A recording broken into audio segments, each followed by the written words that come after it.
कि हमारी जमीनें किसने छीनी, हमारी जागीरें किसने छीनी। जब भी हम वर्तमान सरकार की किसी भी अन्यायपूर्ण बात का विरोध करते हैं, सरकार के किसी ऐसे फैसले का विरोध करते हैं जो लोगों के जीवन में अन्यायपूर्ण कोई फैसला होता है, उसका जब भी हमने विरोध किया है, तब हमारे ही कुछ बंधु आकर हमें सलाह देते हैं, तब आप कहां थे जब हमारी जागीरें गई, तब आप कहां थे जब हमारी जमीन गई। लेकिन मैं एक बात आपसे पूछना चाहता हूं कि हमारी जागीर, हमारी जमीन किस समय गई। हमारी जागीरें, हमारी जमीन सही मायने में 1956 में गई। जागीर अधिग्रहण जो था वो 1956 में था। 1956 के में जब जागीर अधिग्रहण हुआ, उस समय निश्चित रूप से सरकार दोषी है। उस समय की जो भी सरकार थी वो इसके लिए दोषी थी। और वो सरकार थी, उस सरकार के जो प्रधानमंत्री थे वो पंडित जवाहरलाल नेहरू थे। लेकिन वो सरकार राष्ट्रीय सरकार थी, किसी एक पार्टी की सरकार नहीं थी। उस सरकार का प्रधानमंत्री जरूर एक कांग्रेस पार्टी का प्रधानमंत्री था, लेकिन उसी सरकार में डॉक्टर भीमराव अंबेडकर मंत्री थे, उसी सरकार में डॉक्टर श्यामा प्रसाद मुखर्जी मंत्री थे।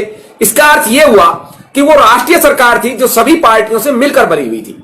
और राष्ट्रीय सरकार ने एक फैसला लिया कि जागीर अधिग्रहण हो जाए, जमीनों को अधिग्रहण कर लिया गया, परिसीमन कर लिया गया जमीनों का, कि एक निश्चित मात्रा से ज्यादा जमीन लोग रख नहीं सकते। संसद में इस कैबिनेट के फैसले का जब लोकसभा और राज्यसभा में कार्रवाई हुई, और लोकसभा और राज्यसभा में जब यह कैबिनेट का यह फैसला गया, यह विधेयक गया, तब कांग्रेस पार्टी इसको लेकर आई। लेकिन वो कौन सी पार्टियां थी जिन्होंने नोटा अपनाया, यानी कि उन्होंने हमारा, जिनकी जमीनें गई, जिनकी जागीरें गई, उनका साथ नहीं दिया, बल्कि उन्होंने नोटा अपना लिया, यानी उनको कोई फर्क नहीं पड़ा। मैंने इस बारे में आज मेवाड़ नरेश आदरणीय महाराणा महेंद्र सिंह जी से निवेदन किया कि आपको इसके बारे में जानकारी होगी। तो उन्होंने एक बात बताई थी कि वर्तमान भारतीय जनता पार्टी उस समय रजिस्टर्ड पार्टी नहीं थी। उस समय इसके पूर्ववर्ती एक दल था जिसका नाम भारतीय जनसंघ था। मैंने कहा साहब, उन्होंने तो इसका पक्का विरोध किया होगा, क्योंकि इसमें उन्होंने कहा कि भारतीय जनता पार्टी नहीं थी, भारतीय जनसंघ नाम का एक पार्टी थी जिसके कोई न के बराबर सांसद हुआ करते थे, एक दो सांसद हुआ करते थे। स्वतंत्र पार्टी ने उसका विरोध किया, लेकिन वो जो एक दो सांसद भारतीय जनसंघ के हुआ करते थे, उन लोगों ने इस मामले में वो रुख अपनाया।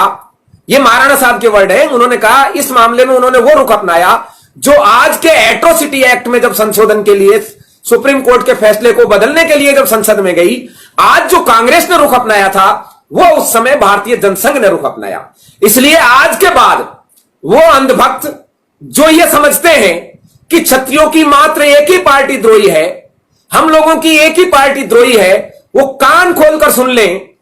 आज की जो आप जिन पार्टियों को सिरमौर समझते हैं, इन लोगों ने उस समय नोटा अपनाया था। और या यदि आज कोई बंधु नोटा अपनाने की बात करता है तो ये बात करते हैं कि ये तो देशद्रोह हो गया, ये तो राष्ट्रद्रोह हो गया, ये तो धर्मद्रोह हो गया। अब मुझे आप बताइए कि उन लोगों ने जो उस समय नोटा अपनाया, उस समय आपने इनको कैसे क्लीन चिट दे दी? उस समय की नोटा अपनाने वाली पार्टी का आज रूप है भारतीय जनता पार्टी। इसलिए भारतीय जनता पार्टी का उस समय जागीर अधिग्रहण और जमीन अधिग्रहण के समय वो रुख था जो आज के समय में कांग्रेस का एट्रोसिटी एक्ट के मामले में है। इसलिए कोई भी पार्टी हमारी सगी नहीं है। कांग्रेस ने हमारे सीने में छुरा भोंका है, लेकिन भारतीय जनता पार्टी ने हमारे पीठ में छुरा भोंका है। कोई सी भी ऐसी पार्टी नहीं है जिसने समय आने पर हमारे छुरा नहीं भोंका। हमें यह फैसला करना है कि पीठ में छुरा घोंपने वाले को हमें दंड देना है या सीने में छुरा घोंपने वाले को।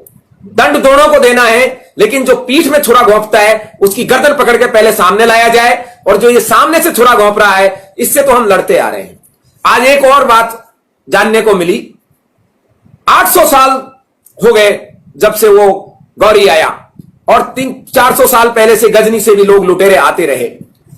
हमारा ये धर्म, सनातन धर्म दृढ़ है, और जो जय राखे धर्म तय राखे करतार, जो दृढ़ राखे धर्म तय राखे करतार। हम इस धर्म को यदि स्थिर रखते थे तो हमको करतार भगवान ठाकुर जी हमें बचाया करते थे।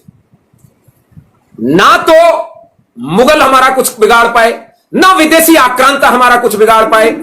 हमने हमारे सम्मान के साथ, हमारे रेस्पेक्ट के साथ, डेकोरम के साथ कभी भी समझौता नहीं किया और वो बरकरार रहा। निसंदेह हम अनेक युद्ध जीते और अनेक युद्ध हारे, लेकिन किसी भी युद्ध के बाद हमारी जलालत नहीं हुई, कहीं भी हम जलालत की स्थिति में नहीं आए।